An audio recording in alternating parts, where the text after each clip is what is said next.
Ladies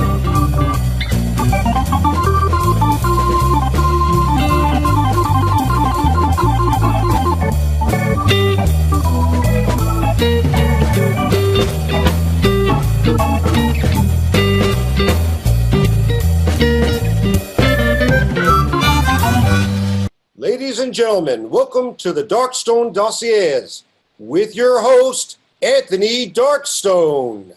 Greetings and welcome, and to all our friends in the SAM compares in the U.S., a late good morning and good afternoon. To all our friends in the U.K., good evening.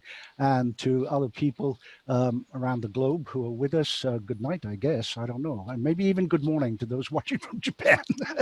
Okay, ladies and gentlemen, you've probably have seen the various posts in various places about my guest today.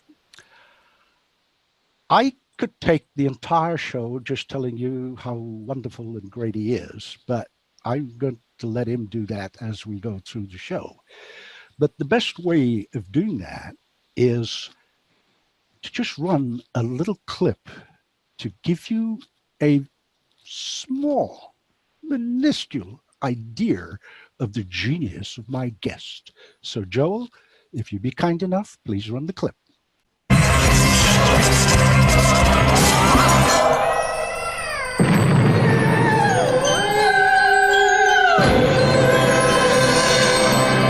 When somebody crawls into your mind and suddenly tells you what you're thinking, it turns your whole world upside down.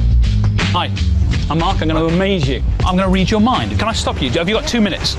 Okay, and what I want you to do is to write a 3-digit number, okay? But don't show me. Go and get a paperback book, any book you like.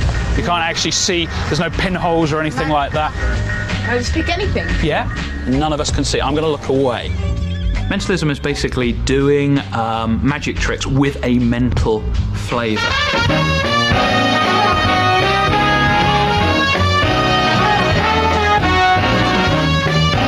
I thought I'd start with you. Okay, very simple. I've got a little notepad. Okay, I reckon 76. 76? 76! Martine, what actually did you choose? What words? It was enter the... This is the 8th card. We're looking for the Queen of Hearts. Queen, not the ace, the queen. Show everyone. Queen!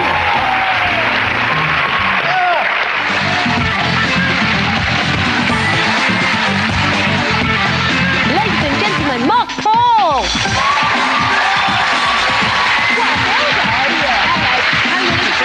Very well. Now, what are you going to be doing for us tonight? Well, what I want to do is to get somebody to test me, to pick a word entirely at random out of anywhere in the top 40, and I'm going to try and tell them what that word is. Ninth word. How many lines down was it again? The 3rd line down. 3rd line down, 9th word.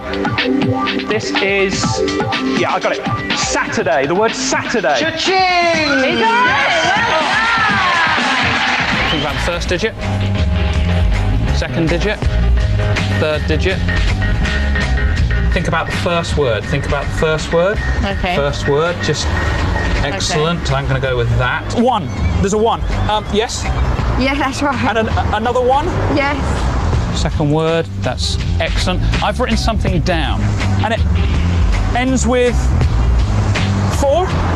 Oh my God. Is that right? How did you do that? And I think in all of magic, the mental effects are the strongest. They're the most powerful effects. What's the number you're thinking of? 468. Whoa! No! And I think they affect an audience on a very deep level as well. Out loud, what are the words you're thinking of? Send him. Oh my God! Oh my God! How did you do that? The reaction that mind magic can have on a spectator is just mind-blowing. That's just freaky. You're weird. Go away. And that's why I think it's the future of magic.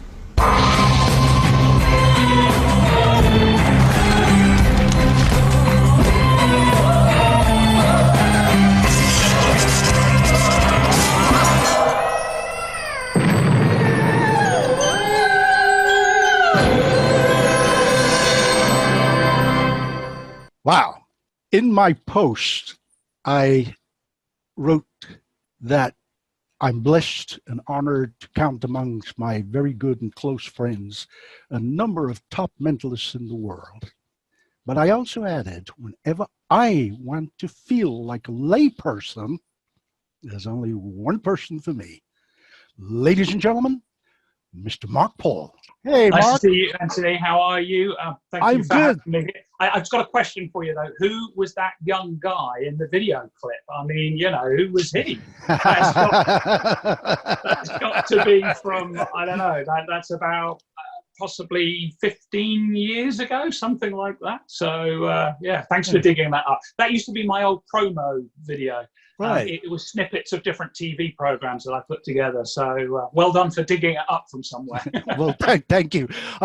Well, some of the folks here watching will know that I'm a wordsmith and I've written a lot of articles in magic magazines, etc. Like we do have some now in MUM, which is our Society of American Magicians magazine.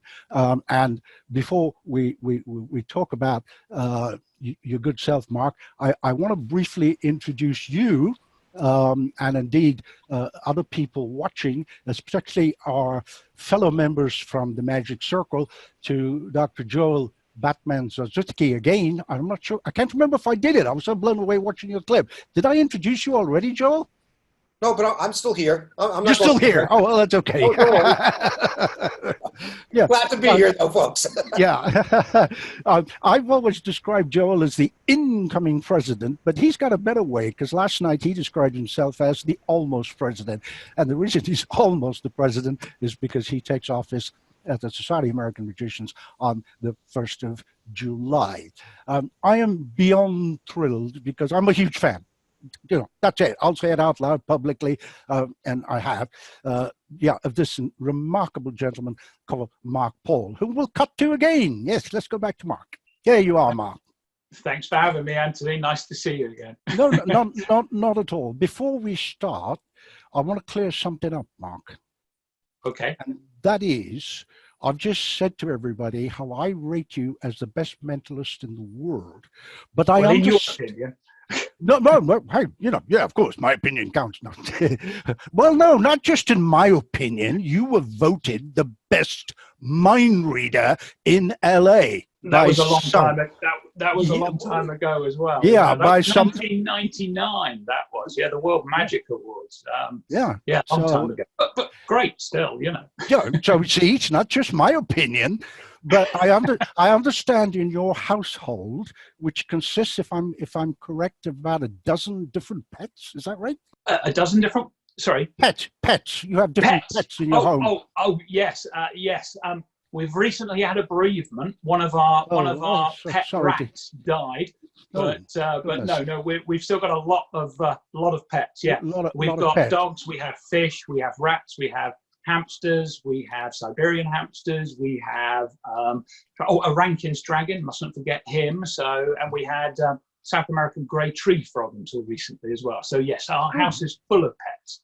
Full of pets. Well, I'm referring to your household because I know you have a couple of children, etc. Because having praised you, myself and the people in LA and other awards you've got, there is one person who's actually a better mentalist than you in your house. And I understand she very frequently reads your mind. Absolutely, of course, my wife. Yes.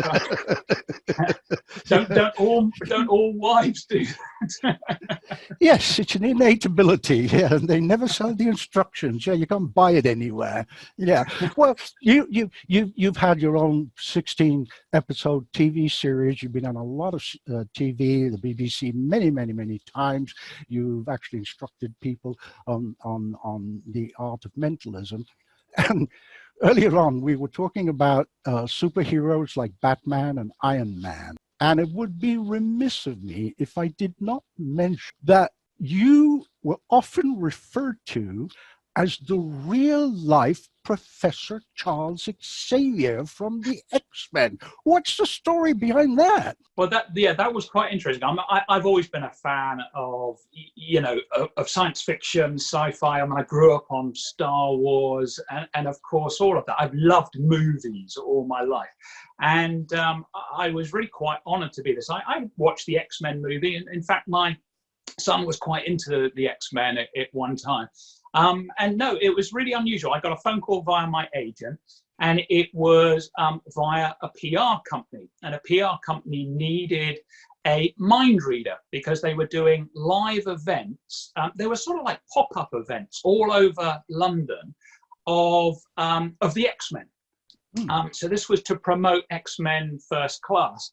And I was lucky enough to get the position of Professor X, who of course is a mind reader. He's able to read people's thoughts. He's able to project his thoughts. And it was quite fun to be able to do that. And I had some great people around me as well, because I had a girl dressed up as Mystique. And if you know anything about X-Men, she was in this sort of like figure-hugging outfit, all painted blue with spines on it. I've got another guy next to me who's the Azil, I think it is, who's the one. So he's like a Red Devil character. He's got a long spiky tail. So he was there as well. It was great. We had an absolute blast doing it. It was great fun. And the most memorable one was popping up in Waterloo Station. So in the morning, as all these commuters are coming through, we've literally got this set that looks like, an oak panelled room from the mansion where the X-Men live. And they've set it up in the middle of the concourse in Waterloo Station, and people are walking by, and you've got the X-Men standing there, innit? And we were inviting people in, and I was reading minds, and people were signing autographs and stuff like that. So yeah, it was great fun. It was a great PR exercise, and and it was great to be part of it, from my son's perspective as well. So yeah, so I thought the real life Professor X, I thought I'll have that. That's a great line to have. It is a great line, indeed it is. And how many people who do mind magic can actually say that? Nobody, apart from you.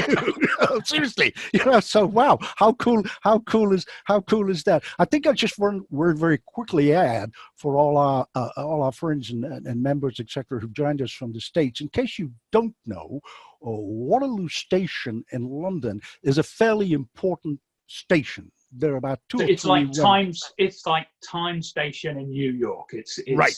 That busy. Right. Yeah. It's quite important. So sometimes people kind of go, "What was that?" I mean, on yesterday's show, Arian said something, and we had to say, "Oh no, the English word for it." That's cool. Everybody has to know that. Marc, let me just kind of jump in here, because you've done a lot of work, as I said, on TV, and your corporate clients. I mean, it's a long and wonderful blue chip list for different things. So let me ask you on behalf of everybody, yes, we all know what it's like to stand on a stage and do a show. We all know what it's like to do corporate shows up to a point. What's your take? What's the special secret, if I can call it that, in parenthesis, when you are doing a corporate show? How do you approach that? Okay, that's a great question. I've always gravitated towards mentalism, even from a young age. And there are sort of two main reasons for that. One is a sort of a more practical reason, and that is, with mentalism, you don't need many props. You don't need to carry a lot of stuff around with you.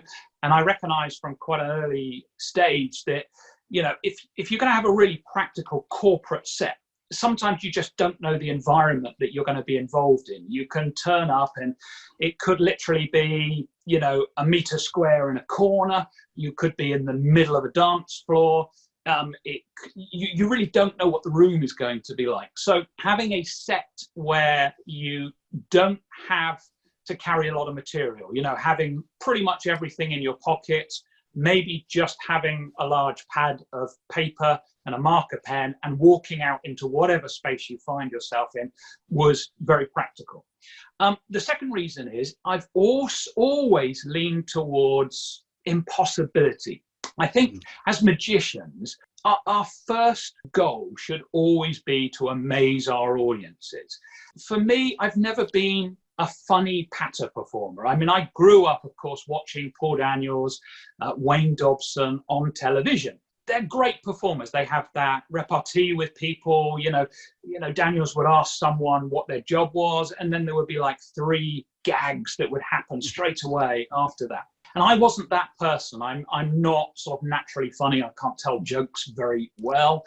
So leaning towards the mentalism, which and a slightly more serious sort of angle to it, sort of suited my personality. And I knew this from when I was 16, because when I was 16, I put together a stage show which had in it, I think, Roy Johnson's Spotted Can to open. It had the Chinese sticks. It had an invisible deck, and it closed with a telephone directory test, which I got from the Ganson book. It was based on an old John Booth idea. And when I did this telephone directory test, it was the thing that everyone talked about afterwards. So basically a prediction of a number, free choice from a telephone directory.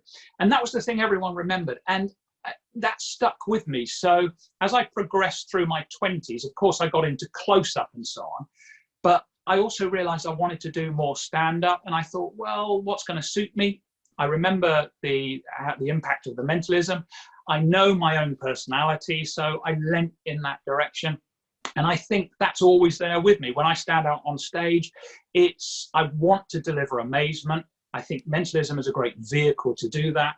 And the practicality of having the minimum amount of props enables you to shine as a personality or as a performer. So those are the main reasons, really. Well, they're good reasons, because you jogged my memory on something. When I did a lecture in Singapore some years ago, it's not my line. I wish it was, but it really isn't. Somebody came up to me after the lecture and said, "Oh, wow, mentalism, the grown-up form of magic." And I went, "Wow, I like that line." That's actually that's an Animan quote. Animan said yeah, I found that out later. Yes, and speaking of Animan, he has something to do with your website, and we'll tell you tell everybody the website in a minute. And we've also actually given you the friggin' answer. So when we're done, you've got to go look at Marc's website, and there's things on there to do with Animan. Anyway, coming back without getting involved with my favorite topic of billets and what have you. You spoke one important word which applies, in my view, more to mind magic than it does to other forms of magic, but it applies to other forms of magic, other genres, and that is environment. And in mind magic, you do have to know quite a bit about psychology, quite a lot about behavioral sciences, quite a lot about kinesics, so that you can know. Because you're in there, you don't know these people, you never met them before. Sometimes in a corporate event, you're 6 feet away from them, and you have to choose somebody. I, and indeed other people, Marc, would be very, very interested in what process you apply in selecting volunteers in whatever environment. Yeah, another great question. I think I would say the real core now is experience. I mean, getting out there and performing in front of live audiences gives you a feel for people. You really genuinely have an idea whether this person is going to be difficult, whether this person is going to be, compliant with what you're going to ask to do. And it is a feeling. It comes from that, and it comes from experience. It comes from dealing with different types of people. But I would still say that there are some general rules that you can apply to situations. So if you are maybe a close-up magician and you're thinking about doing stage shows that need volunteers, then there are certain things you can do. And you've got to remember, mentalism is very people-based. I like to think that although our props might be little pieces of paper and maybe a few pencils, the real true props are the people that we involve in the performance. So Anthony's absolutely right. You need to get people that are going to be an interesting part of the show, that they're not going to mess up some of the procedure that you might be doing. They're going to follow along with what you need them to do and be interesting up on stage. So the first thing is golden rules. Obviously, if you've got somebody, you ask for volunteers, that first person that's standing up shouting me, you're not going to choose them. All right, they're way too forward. They're way too eager to get up there. Sometimes you'll turn up at a corporate event and the managing director might say, oh, you should use so-and-so because he's hilarious. You should get him up on stage with you. He's a definite no-no either. You're not going to use him either, because that type of person, is that they want to be the life and soul of the party. So they might do things to try and upstage you, or to maybe throw the direction of the show. So what you're looking for is you're looking for somebody who is actively engaged in the show, somebody who looks like they're really enjoying it and having a good time, applauding enthusiastically, but not too forward, and somebody preferably in a position where you can get them up easily. You don't want someone in an awkward, inaccessible position. Although this isn't directly answering your question, this is related to your question as well. Your choice of material, for example, your opener, is very, very important, because I always choose openers that don't involve me. And the openers that I use tell me about the audience. So how the audience receives my opener, how they applaud and react to that very first effect, that enables me to look at people and decide, oh, that group over there, they're having a good time. Maybe I can pick someone from there. That group over there, they were sort of talking in the middle of that, so I won't be using them. It's things like that. So I think experience is crucial, but also apply a lot of common sense to it and allow yourself, try not to go straight out there and start picking people. Try to give yourself a bit of breathing space out there so that the audience gets to know you and you get to know them, and then you'll make better choices. Well, a very good example of that everybody can see, that illustrates visually what you've just spoken about. It's on YouTube, and it's Marc Paul on Parkinson on the BBC. And for those of you who don't know who Michael Parkinson was in England, he is the equivalent, if you like, of a kind of Johnny Carson stroke Larry King. I mean, he really, you stop anybody in the street and go, Michael Parkinson, they go, yeah, they know. Yeah. So this was an important show. And if you watch this clip, we don't have time to play it, but it's on YouTube. Just go and find it. If you watch this clip, there's the singer, Tom Jones. And there's Mark, there's an actress, whose name I can't remember, Martine something, and another actor, and they're all doing things. And there's Michael Parkinson, and there's Tom Jones, the singer. And he actually says something at a point. It's a masterclass to watch Mark's reaction to him. I'm not going to say anything. Watch it. There's this kind of really world famous singer, and these actors, and Mark and Parkinson, and he makes a remark. He's not being mean, he just says it. But how on earth you handle something like that from an audience coming at you, this is a masterclass. I urge you to watch it. Yes, we don't have time to play it, but if you can't find it, ask me and I'll give you the link. So I'm going to watch it myself. I'm intrigued what I said now.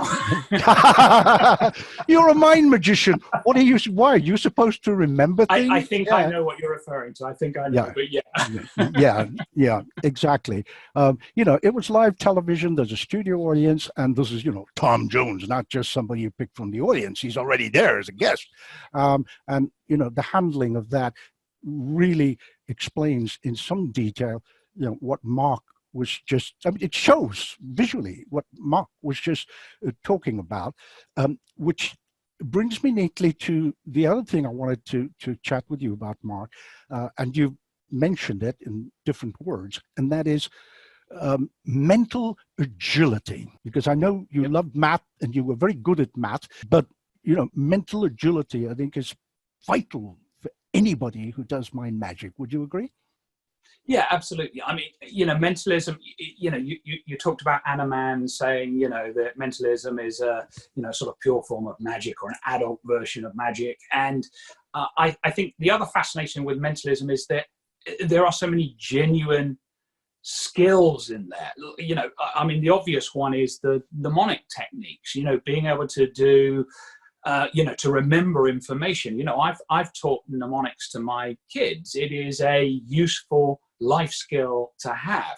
And over the years, I've collected loads of rapid calculation stunts as well. And I love those as well, because what better way to, if you're really put on the spot, and you're a mentalist, if you're a mind reader, that's slightly different because you might be asked to read minds. But if you're framing yourself as a mentalist, someone who performs mental agility, then, doing some sort of rapid calculation, something like, for example, a magic square, that is the perfect thing to do. And you're carrying that knowledge in your head.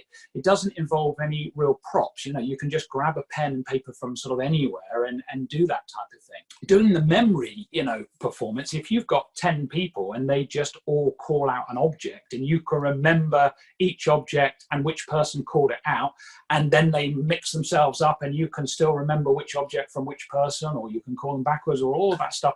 I mean, that is really impressive to the general public. The general public loves stuff like that because it looks superhuman. It looks like the things you're watching in movies. It looks like something that, that Professor X would do, somebody who has managed to train their brain to be able to do these things. And it really doesn't come across as a trick at all. It comes across as something life enhancing. So I think as a mentalist, it's very important to study those areas, even if you're not performing them as part of your act. Having knowledge of them enables you to be able to talk to your audience from a knowledgeable perspective as well. And when you find yourself in those tricky situations where somebody asks you to read their mind and you can't for whatever reason, then you can switch the conversation to something like a memory demonstration or a lightning calculation demonstration and show, how clever the brain can be if it's trained and honed. Well, one of the great examples of that is yourself. When I first met you, you were introduced to me afterwards, after your show, by a very dear mutual friend of ours who's an MIMC Gold Star at the Magic Circle, indeed as you are, Keith Churcher. And I remember sitting there, and lots of other eminent magicians, shall we say, in that audience, including dear Bobby Bernard. And you did a Hoy's tossed out deck. And I was watching this and I thought, wow, this is cool. And about halfway through, you added a little twist to it of your own. And it was almost audible, these eminent people, and indeed myself, going, ah! So that was exactly where we first met about 20 years ago. I remember we used to take Bobby Bernard home in the car together sometimes, didn't we? And we did. We did. Lost in Kilburn trying to get him home. No, it wasn't Kilburn. It was Wembley. Yes, we were staying with. I remember that with my son. And yes, I remember that well. Yes, and I always remember Bobby's words. We were all driving around, and great mentalist that I am, I was trying to recall which street we turned down, and you were going round about 4 times. And Bobby, in exasperation, if those of you who know Bobby will know what I mean. In exasperation, used some choice Anglo-Saxon phrases and said, "Look in there." What you call it, blank, A to Z, which is if you live in England, you'll know what that is. It's kind of difficult to explain. It's a book of maps. It's a book of maps that you can't get lost. I mean, you just cannot. So anyway, yeah, that was fun. That was memorable because you may recall my son actually won the John Hart Trophy in the competition. Yeah, Charles, of course. Yeah. Indeed. Thank you. And that was and Bobby had some lovely words to say, which came true many years later. He did go to Vegas and he did open the show there. But the point of it was that there was all these wonderful people sitting there just in total, absolute amazement. And you have this uncanny ability, and I don't know where you get it from, if you can teach it or if you can learn it, or if you can recommend some books that people should look at, where you just read the room or take what we would call in parentheses a standard or classic effect, and then just add a little, shall we say, twist of your own. I mean, I kind of learned that in a way. You were an influence on me to take things and go, okay, well, how can I do it in a way that no one else can do it? So I think the key there is to be well read. I mean, when I was a youngster, I read everything that I could get my hands on. I mean, as a kid, my parents used to buy me the Tarbell course in magic. I used to get 1 book for my birthday, 1 book for Christmas. So over the course, there was, I think, about 7 books then. So over the course of 3.5 years, I got the entire Tarbell course. But the beauty of spacing them out was that I read the whole volume that I got. So when I got one for my birthday, I had 6 months to read that. And then when I got one at Christmas, I had a six-month period to read that. So, this was what you need to do. I think having a broad knowledge of magical principles is sort of fundamental to your creativity as a performer. I mean, it's very kind of you to say, that I can take a sort of standard classic type effect and sort of add a little twist on it. And I think that the reason that comes, some people say, they ask people how they're creative, and a lot of people come up with a plot and then decide what method to apply to it. And you know what? I've never really done that. I would say that my creativity, if that's what you want to call it, has actually come from a method-driven creativity. It's knowing all these interesting methods, these interesting principles. And to be honest, as a kid, that's what excited me as a magician. It's learning the tricks, learning the methods, learning those principles. And when you've got a broad understanding of them, you start making connections. So you can read about an unrelated, you might read the toss deck, and you might read about a completely unrelated principle, but your mind puts the two together and it's, hold on, that makes sense. That makes sense how you would apply that to that trick.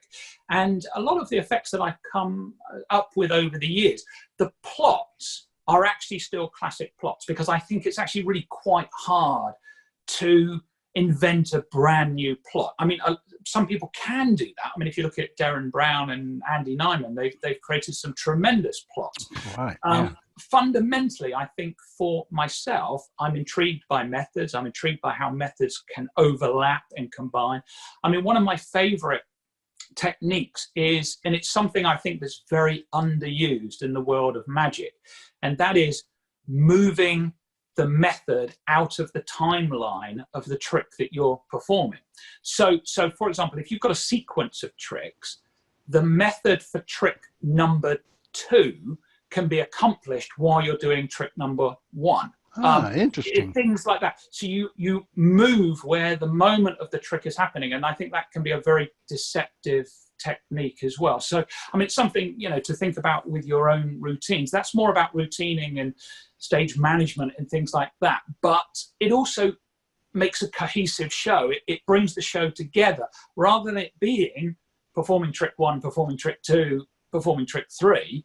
It blends the show more as well, because you can, while you're performing trick 1, there might be a bit of a lull while somebody is doing something, writing something down. So you could start doing trick number 2, or the setup for trick number 2, and that's when the method happens. So that can be very offbeat. Well, we're still in trick 1 before that trick's even happened, if you see what I mean. Oh, absolutely, yes. It's and it's things like that sort of excites me now in the world of magic. It's that sort of thinking, and I think it adds an extra layer of impossibility, definitely. Well, it does, because a gentleman that many of us actually knew, and I was blessed to spend a lot of quality time with him socially as well. And he would always ask, not summarizing what you said, but it's a good way to summarize it. And, with a long white beard, everyone knows who I'm talking about, would go, "What do you want your magic to be?" Now, that's a fabulous question. Because once you've decided what you want your magic to be, then you can delve into the art. You can read, as Marc said. It's reading. So apart from the obvious Corinda's 13 Steps to Mentalism, which is a great book, let's not knock it. Okay, great book. What other books would you recommend, Marc, that people should look at and delve into? Well, we're very lucky nowadays, because we live in a day and age where there is a tremendous outpouring of creativity from magicians and mentalists. And because communication has got so much easier, it's very easy for someone to put an ebook together, a PDF, or to do a video and post it online. It's very quick and easy for anyone to do. Now, unfortunately, that means that there's a lot of material in amongst that maybe is not great material. But in amongst it, there are some fabulous gems. I mean, certainly the modern guys, I mean, people like Peter Turner, really, Pete came from a place of, propless mentalism, trying to see how far you can push the mentalism literally with no props, no billets, no pieces of paper, nothing. Right. And it's interesting, Pete pushed it as far as he could, and he got it to a place which was amazing. But now, as he's grown as a performer, he's come back to those sort of classic methods. And his creativity is brilliant when he applies them to those classic methods. So I would, certainly recommend stuff that Pete's coming up with. But to be honest, nowadays we also live in a time where people want the latest download. They want, they consume magic like they consume food. It's like you literally watch something, you throw away the wrapper, and you move on to the next course. It's like that with mentalism. And actually, if you stop and you go back to some of those earlier texts, if you go back to Animan, if you go back to the Jinx, there are some phenomenal tricks in there. I mean, look, just this week, I saw an advert come out from Penguin Magic. It was a Doc Hilford download for a brand new, I think actually he's released the trick before. It's a trick he's calling Junkie. The actual core method of it is from a Jinx effect. It's a Jinx effect by Henry Christ. And it's been around. It's been in print. And it was one of those lost gems. It was sort of hidden away. And Doc has rejuvenated and put it back out there. And to be honest, it's fantastic. It's a great piece of, mentalism, very clean. It's a sort of thought of card effects, but the method is in Jinx. The exact method is there. So if you've got that knowledge of the Jinx and some of those early works, and studying billet technique, you can do anything. You really can. I mean, Bob Cassidy said that billets is the cornerstone of mentalism. He's absolutely right. I 100% agree with that statement, because the reality is, with some folded pieces of paper and some pencils, you can actually create any of the plots in mentalism, any of the effects and routines that you think about in mentalism, you could actually recreate it with a little bit of thinking and restructuring, just using billets, just using pieces of paper. So you can achieve so much with just very little props as well. Well, a great example of that, and he was kind enough to comp me and some other friends at the show in Vegas, and that's Jerry McCambridge. Just stuff with billets. And for those who don't know, go look it up. Apparently, I don't know if this is true or not, but apparently his father was an ex-law enforcement person, and that led to the TV series The Mentalist. I have no idea, but it's a nice story. If it's true, it's a nice story. If you look at Jerry's act, I think the last 50 minutes, I think it's almost that long, is essentially just a billet act. It's a blindfold billet act. And yet, that probably is the most impactful part of Jerry's show. I mean, it's all personal information. It's all really interactive with the audience. I mean, it's great. If you're ever in Vegas, definitely take the time to go and see Jerry. Absolutely. Jerry show. And if you know the right people, it'll give you a comp ticket as well. Marc, we talked about that. We talked about the environment. We talked about what would you feel if someone said to you, look, I want to go out and get 3 books and really devote myself to mind magic, to mentalism. What 3 would you suggest? Well, the classics, obviously, Animan's Practical Mental Effects, because that's the collection of the best mentalism routines from the Jinx. I would try and get a copy of the Jinx as well, because there's a lot of material that has been overlooked, that didn't appear in that book. So anything by Animan gets a massive sort of tick from me. He was a genius. I mean, there's no doubt about it. He was ahead of his time. Very clean cut methods, very devious methods, sometimes very bold as well. And those methods, I would say almost every mentalist, every professional working mentalist is using something that Animan has created. There'll be elements of Animan in literally every single performer's act. And then obviously Corinda's 13 Steps to Mentalism, fine. It's sort of there because it's that encyclopedia. It gives you that sort of broad overview knowledge.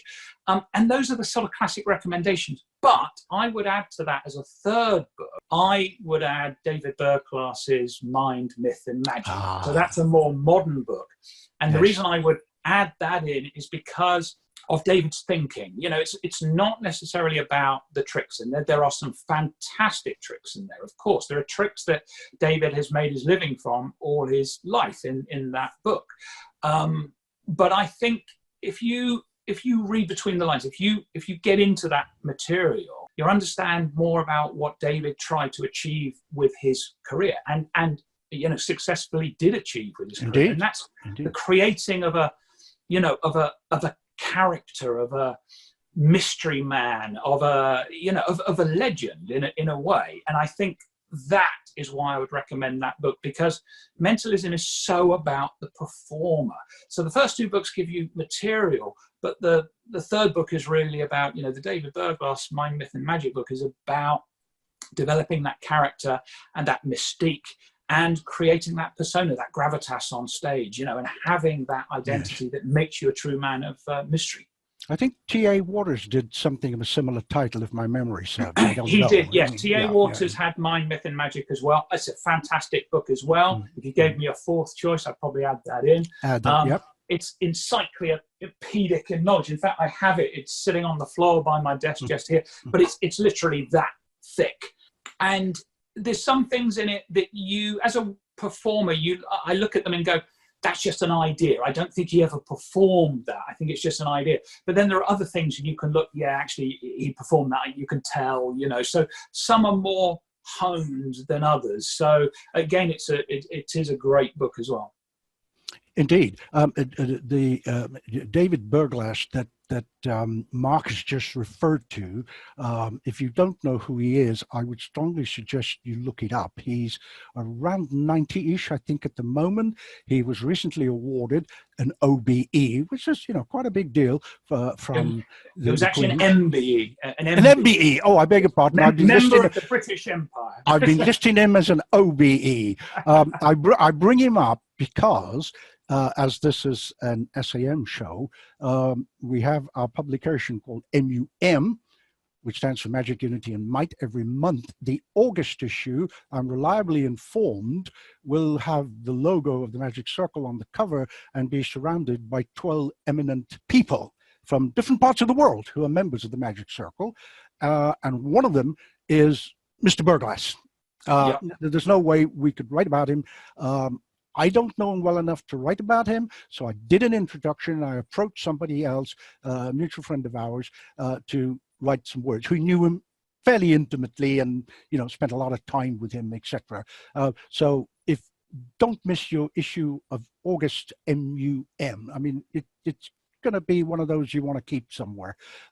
Speaking of Mr. Berglass, I also mentioned in my various posts about you, Marc, that you are the only one, to the best of my knowledge, that performs ACAM, any card and any number, and you are the only person that Mr. Berglass has shared the secret with. Is that correct?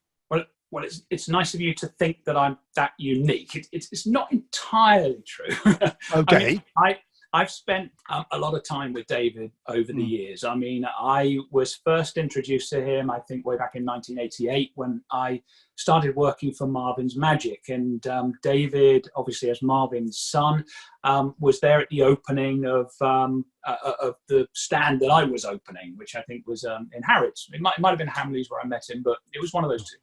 And I was very lucky that David became president when I was in my 20s. So David was at the Magic Circle every week. He was always there. He was always immaculate. He was always in a suit and tie.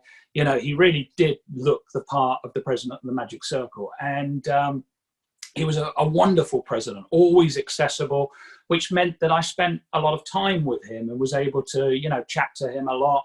I also was very lucky that I discovered I only lived about 10 minutes from his house, 10 minutes in the car. So David retired at some point during that time, so I used to go and visit, and we used to just chat about magic and so on. So over the years, I've been very lucky to see him perform the burglars effect. You know, it's not any card at any number; it is the burglars effect. Exactly. I was hoping you would say that and correct it. Correct. Yes. Yes. The burglars effect. You know, I fell in love with that idea. Now, I was very lucky that I obviously got to see him perform many times, and David has written up his methods. Richard Kaufman spent literally, I think it's fair to say, years working with David, writing David's book, which is called The Burglars Effects, with an S on the end. And that book, though, was a very limited publication. Again, it's a very thick book, encyclopedic, and it's all of David's card magic. And part of that, a very big part of that, is the burglars effect. Now, for me, the burglars effect is the perfect definition of impossibility. I think a lot of magic sometimes lacks impossibility, and I hope people don't think that's an unfair thing to say, but there are certain routines that are more comedy orientated. There are routines that are more fun. They're about the audience participation.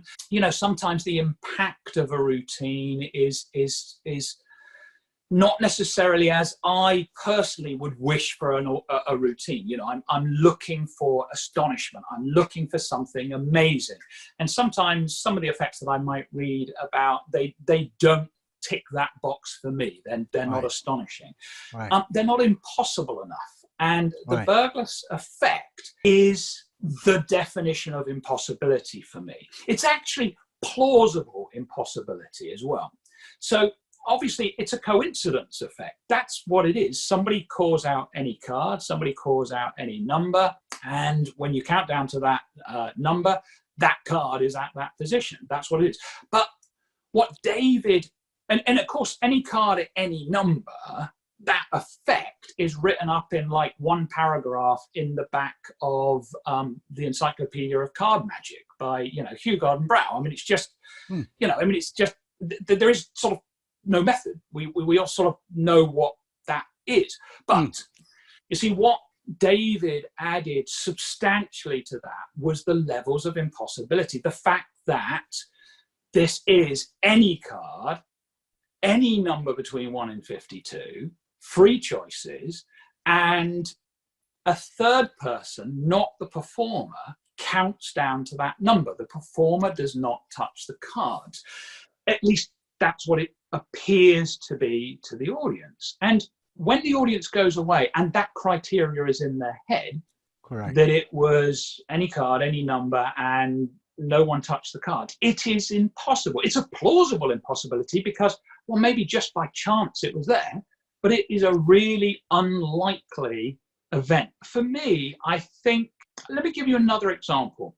I remember watching, and this is a totally different genre of magic, I remember watching Robert Harbin perform the zigzag on the stage of the Palladium. Now, I wasn't there live because it was in the late 1960s, but I've seen a black and white clip of it, and I'm sure it's on YouTube somewhere. Harbin's presentation for the zigzag is the best presentation I have ever seen for that illusion. The first thing is, it's a patter effect. This is not something done with an illusion that is presented in front of the audience with the performer talking about what makes it impossible. I mean, you know, he gets, his assistant gets put in the box. He brings up a woman from the audience. She checks that her face, that the assistant's face is real, their hands are real, that the feet are real, that the blades are real. The woman helps push the blades into the illusion. The woman helps push the midsection of the assistant to one side. And then at that point, Harbin shakes hands with the assistant through the space. And then again, the on-stage volunteer checks her face is real. He opens a panel. She feels the assistant's stomach, and she can feel the assistant breathing, that her hands are real, that her feet are real. I mean, It's an utter impossibility. And the reason it works so brilliantly is Harbin essentially is telling the audience why it's impossible. He's emphasizing all the points. Anything that the audience might be thinking, you know, somebody in the audience might be thinking, well, maybe there's a mirror in that space, which makes me look like I'm looking through it, but it's, you know, I'm not really looking through it. So then by shaking hands with the lady assistant through that space, disproves that. And he steadily disproves every single method that the audience is thinking. So it becomes an utter impossibility. And the Burgos effect is like that as well. It's about impossibility. Absolutely. Anyone who's seen it, just very, very quickly, you jog my memory on something, and it would be remiss of me not to add it.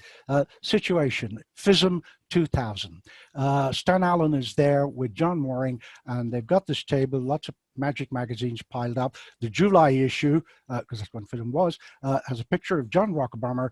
John Rockabarmer's face, if you can imagine, is there, and around his face was several random cards. That was the cover of Magic magazine at that time.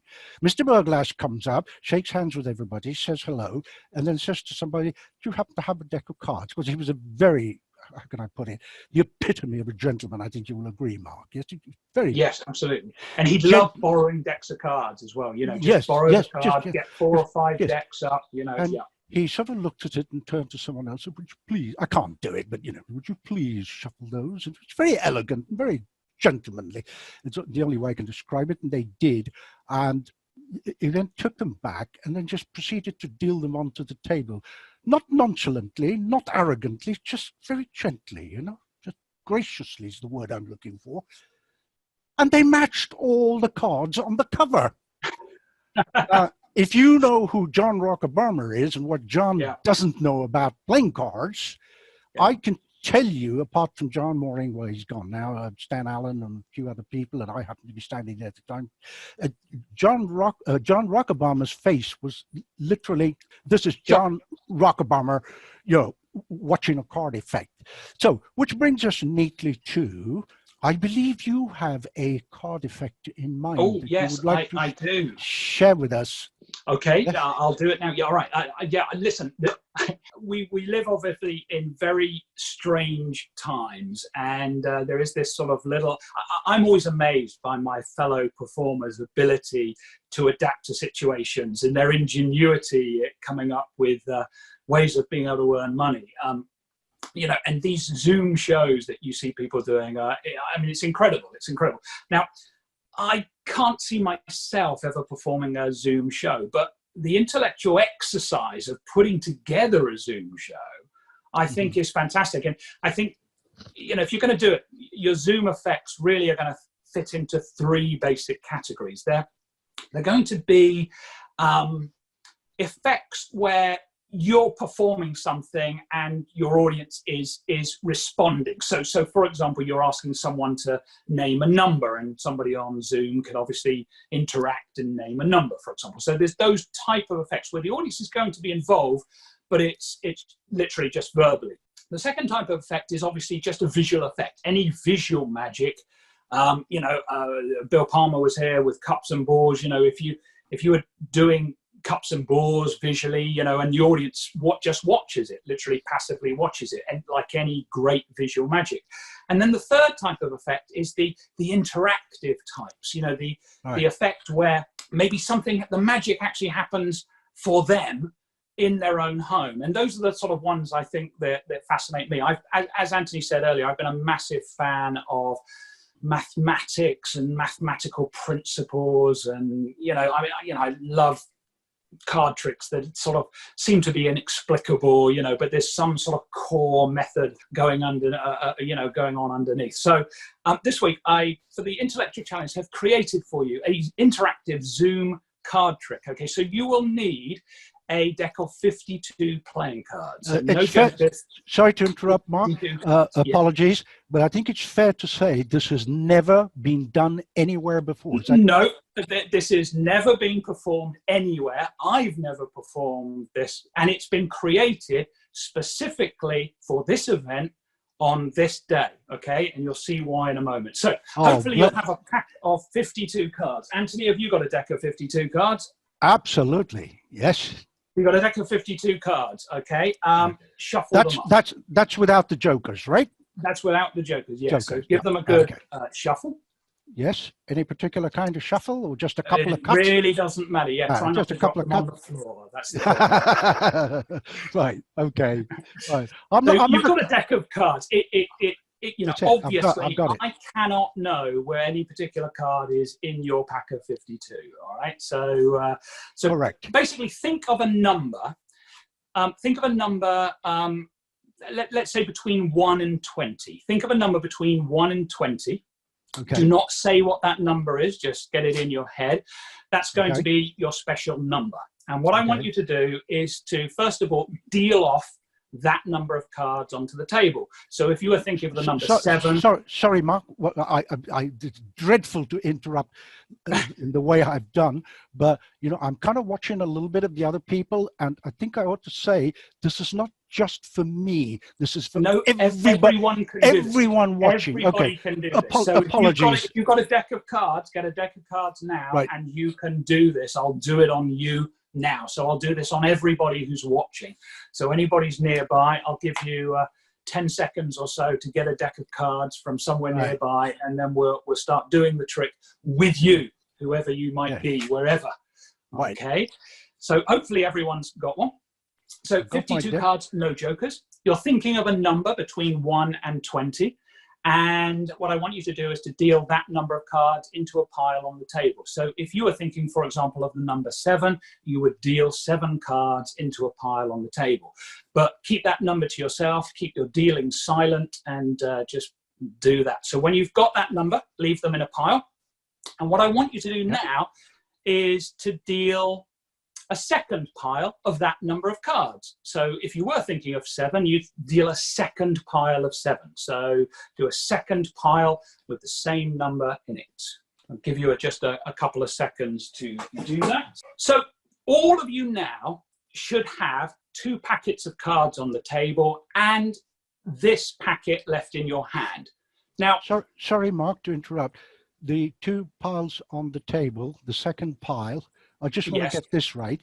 The second pile goes on top of the first pile. Is that correct? No, 2 separate piles. Okay. Thank you. Okay. 2 separate piles. So if you're thinking of 7, 2 separate piles of 7. Okay. Thank you.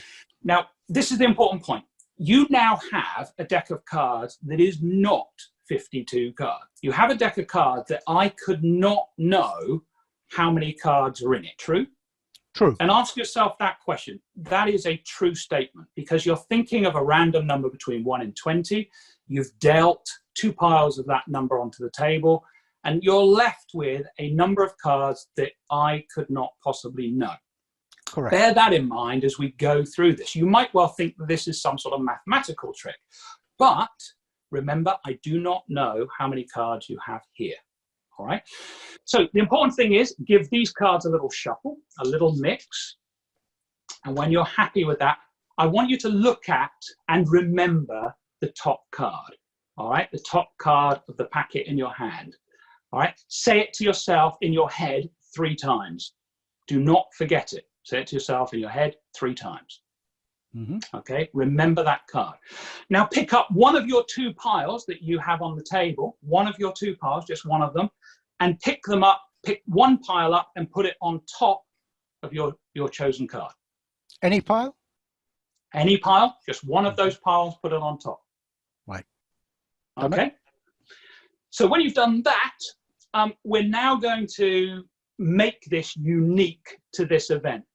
Anthony asked me very kindly to be part of it. He's hosting this event. Anthony's full name is Anthony Darkstone Brooke. And that's what we're going to use to mix the cards up in a special way. I want you, for every letter of Anthony's name, to take a card from the top. Don't do it just yet. You're going to take a card from the top and you're going to put it underneath for every letter of Anthony's name. And so that you know, that is how you are spelling Anthony Darkstone Brooke. So just go through each letter. So tell us when should we start? Now? Yeah, you can start now. So start. Okay. Take a card from the top and put it on the bottom. Take another card from the top, put it on the bottom for each letter as you go through.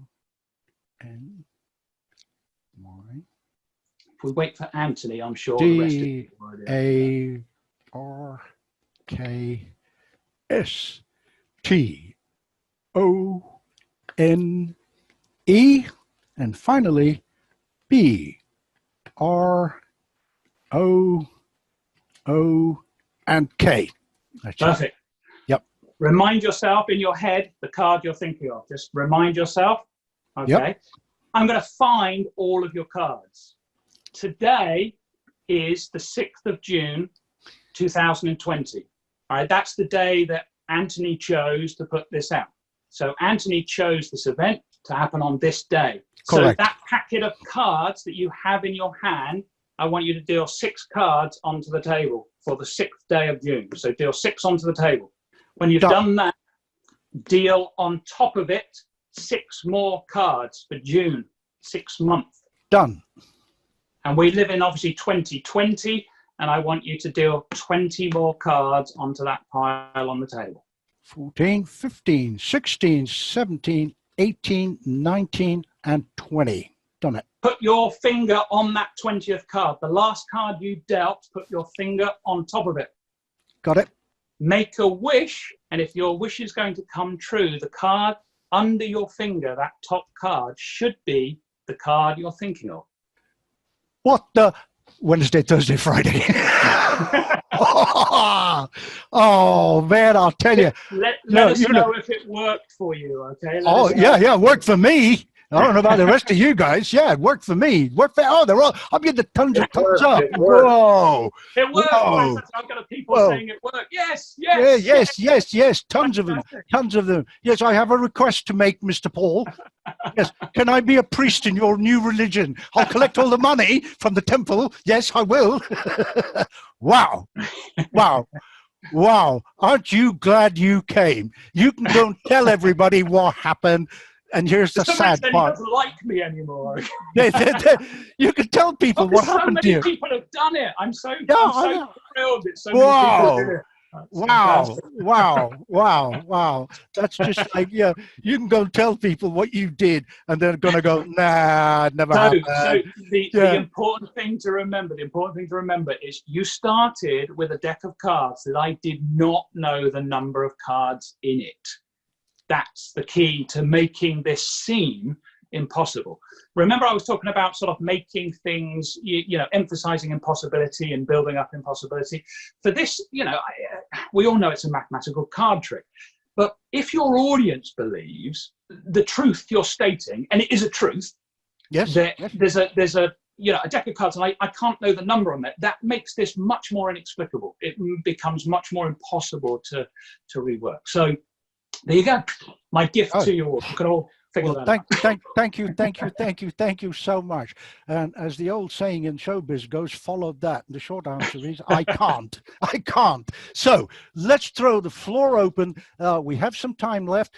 So let's throw the floor wide open. If you want to ask Marc a question or say something directly to him, turn on your mic and just ask Marc directly. Or just say hello. I know there's people like Bob Hamilton, Keith Churcher, and people like that. If you want to just say hello, I'd love to see you as well. Yeah, there's a young man I refer you that you know very well, who won the John Hart Trophy. We spoke about that before. And we had a chat with Charles. Yeah, I know we did. Yeah, well, Charles, actually, it's my son, and what he's done is Wednesday, Thursday, Friday. And Marc, I don't like you anymore. Marc Williams. Oh, bless his heart. Dear Marc from Vegas. He's our wonderful, wonderful buddy and friend who helps us with all the editing and everything else. And he's a great magician himself. You probably never heard of him. He doesn't care about that. People like Lance Burton and Max Maven and all the big names, they know him. So anyway, Marc has just put one single word, and that is sweet. Okay. Wow. Thank you, Marc. Yeah, let's see. Well, glad you're nice to Marc because he's going to edit this, Paul. No, he does a good job. He edits not just as an editor, but as a magician as well. So, okay. Paul says, thank you very much. I have to go. It's Paul Crutelli, who used to be our contest contest chairman at all the past SAM conventions, stage and close-up, and I was very, very honored, along with John Rockabama, Scott Wells, and other eminent people, to judge once the stage and once the close-up. What does he say? Oh, the effect was impossible and wonderful and a great gift. This is from Paul Critelli indeed. That was awesome. Yes, it worked. I'm getting tons of stuff just shooting up here. So feel free anytime to just unmute your mic and ask Mark. I have a question. I have a question for Mark. Oh, hold on. I have to give preference to Dr. Joel, not because he's the SAM president, but because he's the guy who's got his button on Zoom. He can switch us off in a heartbeat. Go ahead, Joel, please. Oh, no, I didn't have a question. That was somebody else was asking it. So, well, happily unmute your mic. That's cool. I can wait. No, you definitely can Likewise. wait. Yeah. No, you definitely can wait. Let Joel go. Well, yeah. Those who know who he is will understand why I said that to him. Yeah, that's my son. Okay, go ahead. Yeah, Joel. Yes. Oh no, I didn't have a question there too. I did actually. Oh, it was somebody else. Oh, it was somebody else. Okay. But also your son did. I mean, I don't want to cut him off as well. No, okay. Who else? No, actually, I just, you know what? You mentioned your AAA book test in if I remember correctly, it was your Penguin Live lecture, or it was in the Alakazam lecture. I don't remember which one it was now, but I've been kind of been following you ever since I learned about you, and I even sent a friend request now that I know you're on Facebook, because I am that impressed with you, and I really appreciate you sharing your magic with us. But you never did go through how to do your AAA book test. Please, really? If it's possible, can you explain that? Or maybe I didn't see the right lecture that had you explain it, but you mentioned it. It has been explained in a number of places now. I won't explain it here because I'm not sure potentially how public this could be. You know, I know it's going to go on the Magic Circle website and so on, but best to leave the explanation perhaps on a one-on-one with Kate. Yeah. Good question. I tell you where you can get it though. Originally, I wrote it up in a set of lecture notes, but that's going way back to the early 2000s. So forget that. It appeared in 2015 in my Penguin Live lecture, not my Penguin Live Act. That's a later Penguin download. What you want is the one from 2015, which is my Penguin Live lecture. And the AAA book test is fully explained in there.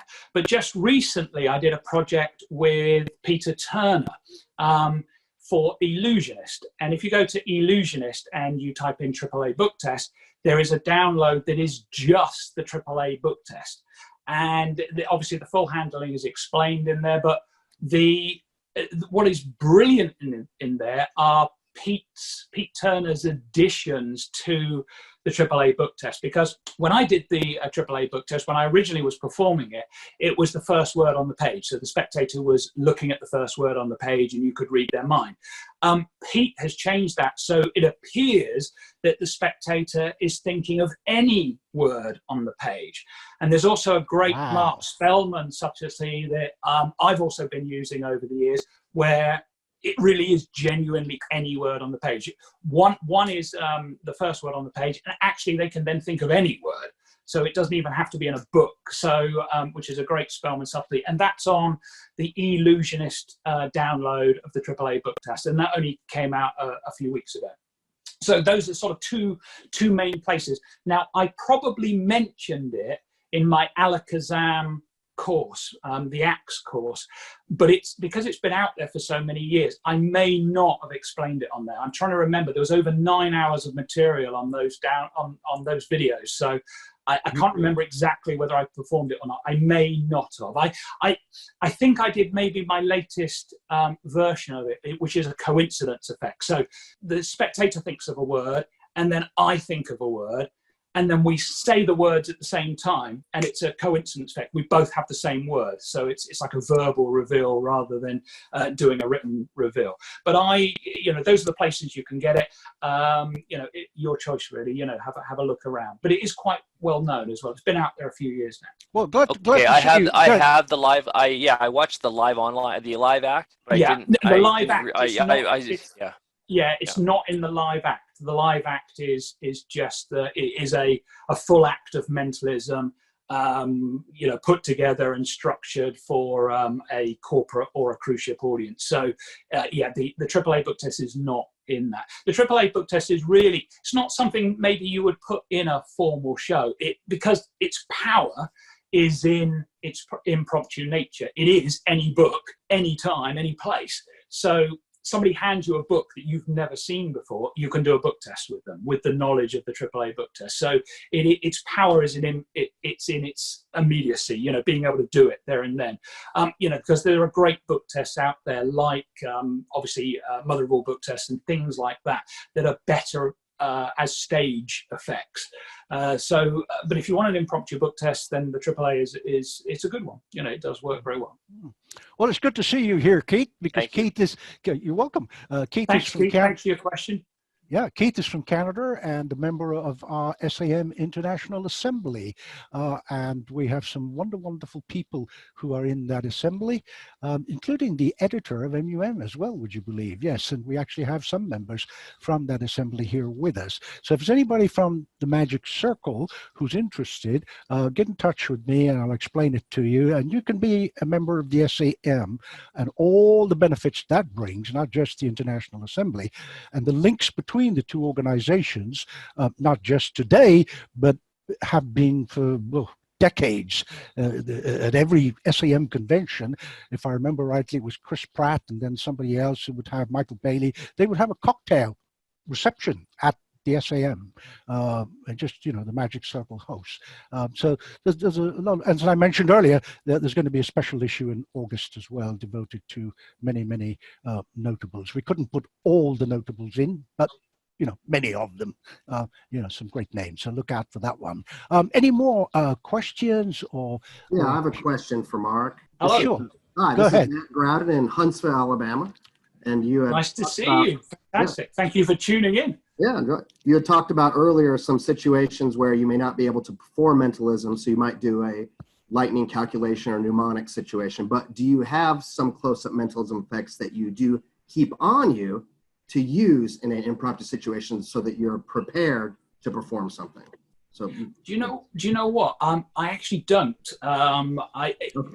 What normally happens is I'll be in a cruise ship environment. So before I perform, I'm a nobody. Nobody knows who I am. But when I've been out on stage, everybody on the ship knows who I am. So I will, if I'm wandering around the ship, you might have somebody that sort of challenges you to read their mind, and that might happen quite a lot, as you're walking around the ship. So if I did stop and do something for everyone, I'd be there all day. I also think the slight problem is my stage act is very structured, and it has a very high level of impossibility. That stage show, when you watch it, I want the audience to go away utterly amazed by it. And my personal feeling is some of the close-up mental effects that I know and that I do perform maybe don't match up to that level of impossibility. So it's hard, at the end of my show, I'm revealing people's, their birthdays and their telephone numbers and their mother's maiden names. And, I used to do national insurance number and social security numbers and things like that. And all of that is so, personal, that if any sort of impromptu mentalism is a little tricky. I tell you what I used to do. All right. So I now have, what I actually have now are engaging pieces of conversation. I have pieces of conversation where I can say, well, I can't read your mind at this exact moment because the conditions aren't right, which is absolutely true. And I then will give them a little piece of knowledge about the mind or about memory or about rapid calculation, some interesting conversation starter, something that they can take away with them, something that they can learn at that moment. So, for example, I might quickly teach them, how to multiply a 2-digit number by 11 or something like that. Something that's quite specific, or squaring a number ending in 5 or something like that. So these are sort of rapid calculation stunts that I don't feel they're really used nowadays, but it gives them a little in to what, to our world, as it were. It's sort of letting them into our world and shows them that these things, with the right knowledge and the right application of skill, you can do these things too. And my favorite demonstrations is a quick little memory demonstration or something like that. So that's what I will lean towards rather than an effect as such. What I used to do though, is I did used to carry around with me a little, and I put this in some lecture notes like years ago. I had in my jacket, I had a couple of wallets. The idea was that there was a little index in both the wallets. One was for light-haired people and one was for dark-haired people. So I would have a billet for a woman with light hair, a woman with dark hair, a man with light hair, a man with dark hair, a man with dark hair and glasses, a bald man, things like that. And the statement would go, so somebody comes up to me and says, "Can you read my mind?" I would stop them and I would go, "Do you know what? I knew you were going to ask me that. In fact, look, before I left my cabinet, I wrote it down. And on the paper it says, a bald man will stop me and ask me to read his mind." So, and that's perfect. I've just done it. There you go. But it was a bit, sometimes you're on these cruise ships and you're in baking hot weather. So actually carrying around like a couple of indexes was actually, not very practical, but it's a great thing to do, just the most likely variations of people. And if it was somebody who was really unusual, then I just wouldn't do that effect. But if it was one of my 6 or 7 outs, then, I could, reveal that person was going to stop me and ask me to read their mind. So there's a free effect for you, as it were. Now, Mr. Stark, you've asked if you can unmute your mic and ask a question. Go ahead. Thank you, Mark. Good to see you after far too many years. Thank you, Charles. Good to see you as well. Well done. I was actually sort of loop a little bit back to what you said earlier, because I found that very, very interesting, more so than obviously the effects and everything, and all that you mentioned about mentalism. You mentioned there is a difference between a mentalist and a mind reader. Looping back to that, my question to you is there that much of a difference, or would you say that nowadays they sort of connect in a way? And how much of a difference is, in your case as a performer, how much of a difference is there between the two or not? I think for the general public, there is no distinction. I mean, nowadays, obviously, in America, the word mentalist is very clear. You had the NBC show, The Mentalist, and, that I think has put that word out there. You also had Jeremy Cambridge's show. I think it's become much more common. I use the definition really in terms of our culture.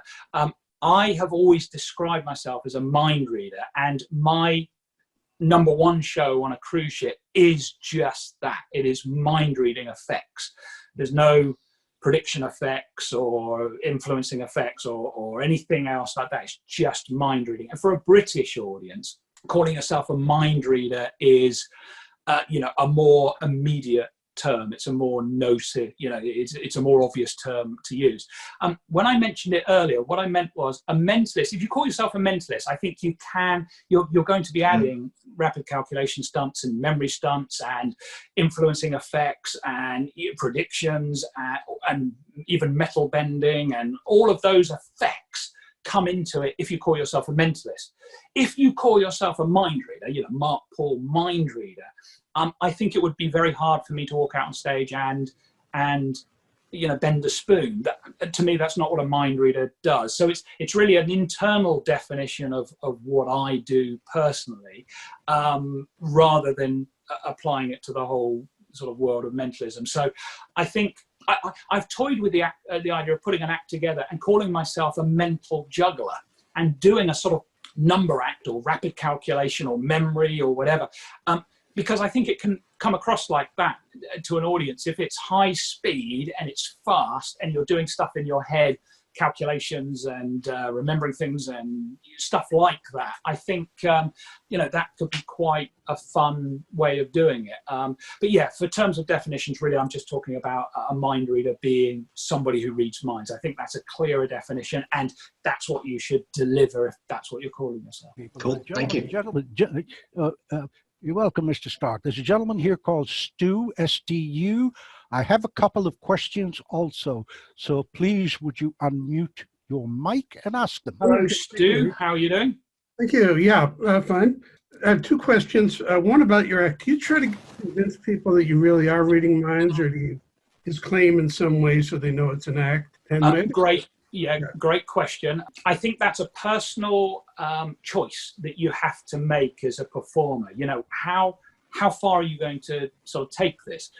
There is no doubt in my mind that when I'm performing on stage, in my audience, there will be people that are believing in what I do.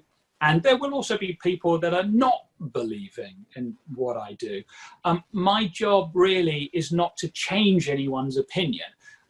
I would say my job is obviously primarily to astonish, entertain, engage that audience. And at the end of it, if you believed in this stuff, you should still believe in this stuff.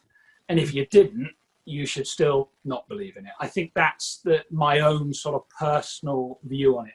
So I don't overtly make claims. I don't overtly go too heavy with it. I recently watched Luke Jemay. Last year I watched Luke Jemay performing his show, and Luke is very much, it feels like a psychic show. It very much feels like a psychic show. And when you look around the audience, the people that are going there are people that would go to a psychic show. They're not the people that would go to see a magician. They're going to see something that they believe in. My audiences are much more general. They are corporate audiences. So you certainly can't sell the heavy mentalism to a corporate audience. And same with a cruise ship audience. A cruise ship audience, it's entertainment, it's just fun, it's light-hearted.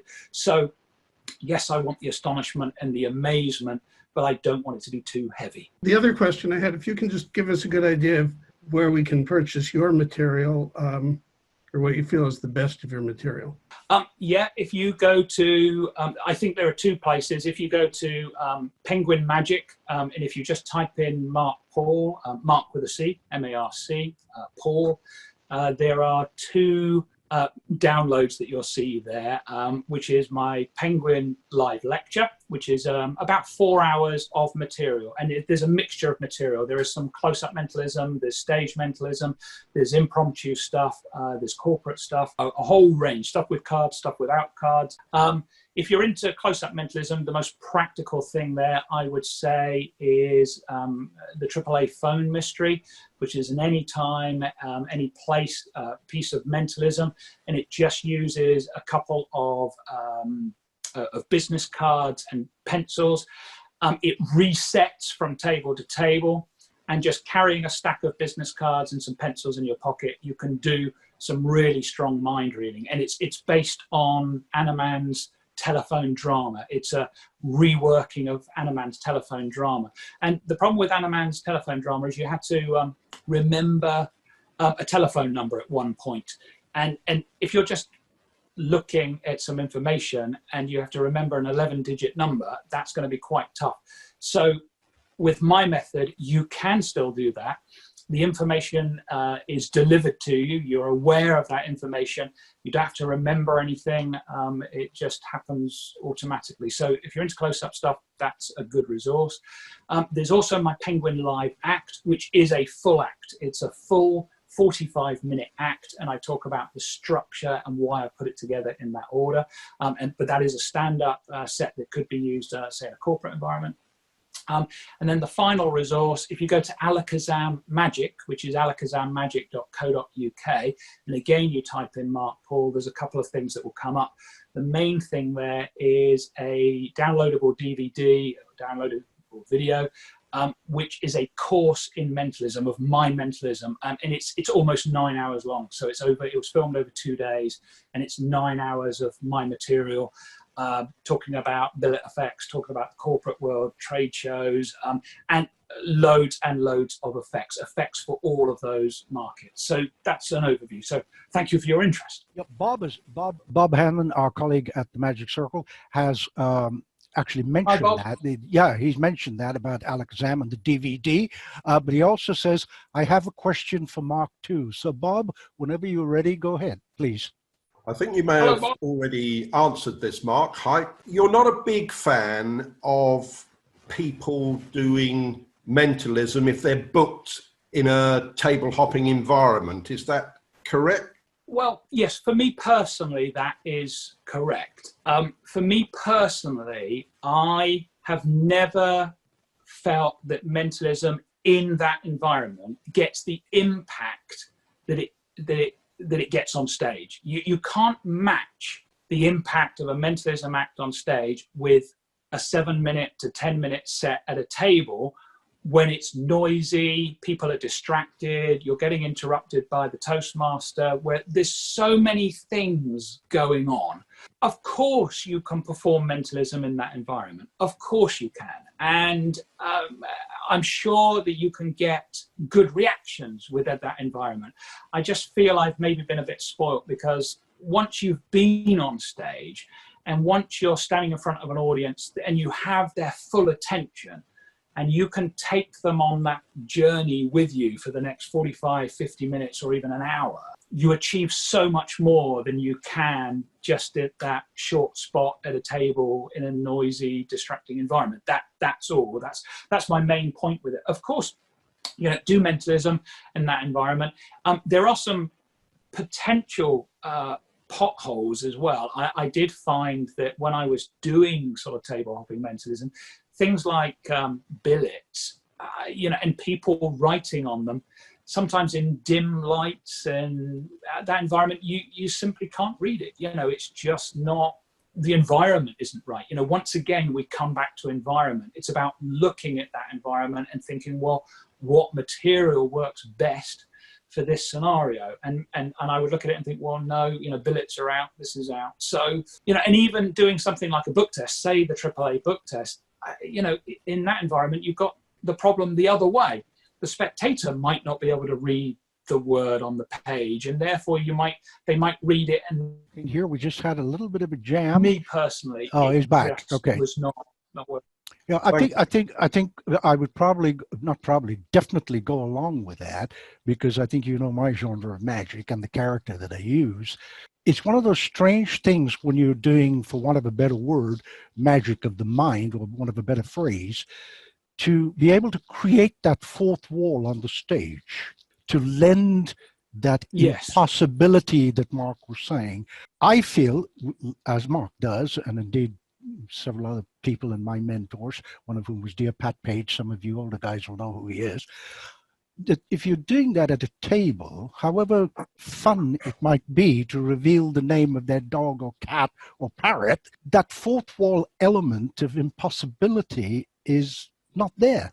That's kind of my take on it. You've exactly hit the point there. I think it's all about impossibility. On stage, you can build that impossibility. You can make the audience understand why this is so impossible. And the trouble in a table hopping environment is it's just too many distractions. You need people to focus. You need them to focus on the points that you're making. Mentalism is about subtlety. And sometimes in a close-up environment, subtlety goes out the window. You want to resort to your visual, impactful, flashy effects. I've turned up and thinking I would do mentalism, and then ended up doing, cut and restored rope and bring flash and things like that, because that is the material that is better for the environment. You spoke earlier on, and quite rightly so, about Bob Harbin, and of course, he invented the zigzag, etc. And some of the older guys like me and know that, if you can imagine, in some ways, was his patter and the subtlety of bringing up somebody from the audience to poke at the belly button, and just to that point where people go, oh yeah, maybe it's a mirror. He goes, here you go, shake my hand. Yeah. How do you transfer that feeling to a table? I don't know the answer to that, and if that is actually possible to do. I don't think it is. I think for me, the solution is very strong visual, quick magic. In London, there's a magician, probably that many of you guys haven't heard of, and that's Zap. I mean, Magic Circle members will have heard of him, but Zap keeps himself to himself. But he's probably one of the busiest professional magicians in London. And Zap is all, it says it in the name. I mean, Zap is all about flashy magic. It's visual, strong, flashy material. And that really works at tables. And the reality is, getting people to write something down on a folded slip of paper is not as interesting as their ring appearing on a chain in a big, massive flash. That's the reality. So that's how I think you get the impossibility across. It's the spectacle of it. It's the visual nature of it. The good thing about doing something, as you say, Mark, a ring appearing on a string or something else happening, very zappy, is that 2 or 3 tables around you can actually watch it at the same time. So you're not having to go there and repeat it, over and over. So you're getting some ways a kind of larger audience. I mean, I mentioned that point in a few years ago at my lecture at the Circle, that if you're doing that, try to capture. It's not a question of let me go and do 4,325 effects at 20 tables. Yep. If you can get the concentration of 3 or 4 tables and do something, standing away from them, so you're not touching their wine glass, you're not imposing on their personal space or their eating area, and you're still going to get paid the same check and go home. So, I mean, that's just a kind of personal view, which I'm glad that Mark is, that was taught to me years and years and years and years ago, respect and RIP to him, by a good friend and mentor, Pat Page. Some of you will remember the time when he was at Davenport's, when it was opposite the British Museum in Great Russell Street. Now, there was a man who could do both. You could walk up to a table and, just incredible. You reminded me there, when you're talking about Pat Page and, people like Ali Bongo. Ali Bongo always said, good magic is about surprise. So I think that applies to this situation. If you can surprise your audience, that's how you can engage them at a table or from the stage as well. Sadly, a lot of mentalism lacks the element of surprise. You actually want to build that in if you can, and have something that does surprise them at points. And that's why a lot of mentalists now use things like cryptex, where something is written and it appears to be a word, and when you turn it upside down, it becomes the number or whatever. So that's a surprise. The audience don't see that coming. And when you talk about Pat Page, Pat also agreed with that. Pat Page's chop cut routine was the most stripped down chop cut routine I've ever seen in my life. First of all, he used to perform it on a saucer on someone's hand. So he would put the saucer on someone's hand, which elevates it, but it also makes it more personal. It becomes almost like the sponge balls because it's happening in their hand. But literally, Pat Page's routine was, here's a ball and a cup. I put the ball in my pocket. Where's the ball? In your pocket? No, it's under the cup. Okay, ball in the cup. Where's the ball? In your pocket under the cup. No, there's a lemon there. It was literally boom. That was it. One appearance, one routine with the ball, and straight to the lemon, because the lemon was the surprise, and then of course the immediate follow up with the second piece of fruit afterwards. It was literally bam bam. And so Pat was a great advocate of surprise as well. Yeah, surprise, impossibility, as Ali says as well. I mean, I was very, very privileged and blessed to perform with him not once but twice in Scotland with Ali as well on the bill. And, I literally was standing in the wings watching him do this. And then he went out to people, picked up a saucer and did exactly what Mark says. It had everything, surprise element, intimacy, but at the same time, I am the magic. It was all of those things. If you've never read any of his work, I urge you to get it. It really is. I could tell you stories about him from now till Christmas, or maybe even next Christmas. But all of us who know him, knew him and loved him. Speaking of him and Dear Ali, very shortly on the Darkstone Dossiers, it's probably nearer to July, the second week of July. I'm going to have a wonderful gentleman that some of you from the Magic Circle will know. His name is Steve Short. He's written books on Ali, Johnny Hart, and David Nixon. So I want to bring this kind of British magic to all my compeers in the States and show them the legends that these people were, and have it down on tape. So we've got them in the SAM archives. You said, well, who's David Nixon, who's Johnny Hart, and who's well, Ali Bongo, pretty much everybody knew.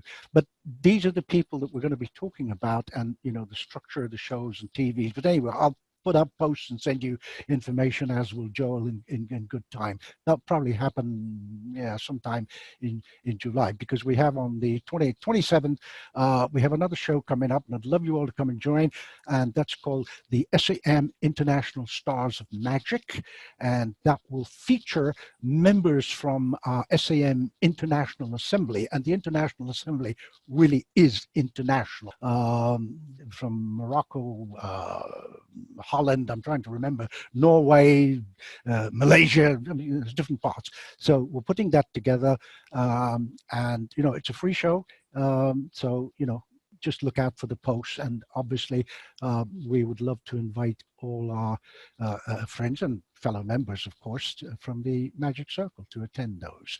Okay, I think we've got, as I suspected this would happen, this was no way this was going to be a 45-50-minute show, right? And thank God for that. I've loved it. How long have we been here? Yeah, almost an hour and 40 minutes. Seriously, yeah. Well, I mean, we could go on forever. And really, I think what I'm going to have to do is to arrange a time and bring back Marc again, and just focus on certain aspects that we've touched on today. So all I will say is, please go to Alakazam, go to, as Marc says, Penguin, put his name in, obviously go to his site, marcpaul.com, and that's Marc with the C, M-A-R-C, .com. He said to me, no, I'm not really interested in plugging anything or whatever. Well, all right, I'll do it. Go to his website, look at it. We've given you the clue already. So yeah, we've referred to that, the answer several times. So just put in the answer and have a look and access some of Marc's stuff. And if you're very, very, very nice and you make a request to him on Facebook, he may even say yes. Yes. So yeah, if you send him $100 bill or a £50 note, he definitely will. 10% for the agent, 10%. I'm kidding.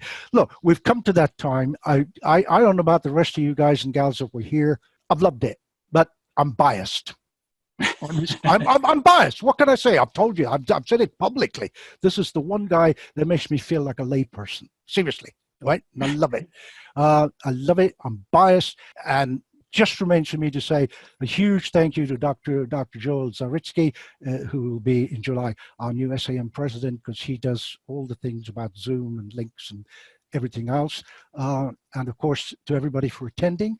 And I think you will all want to join me, with or without your mics. I don't mind. Switch your mics on, and let's give my good friend and wonderful, wonderful human being and a great performer a wonderful round of applause.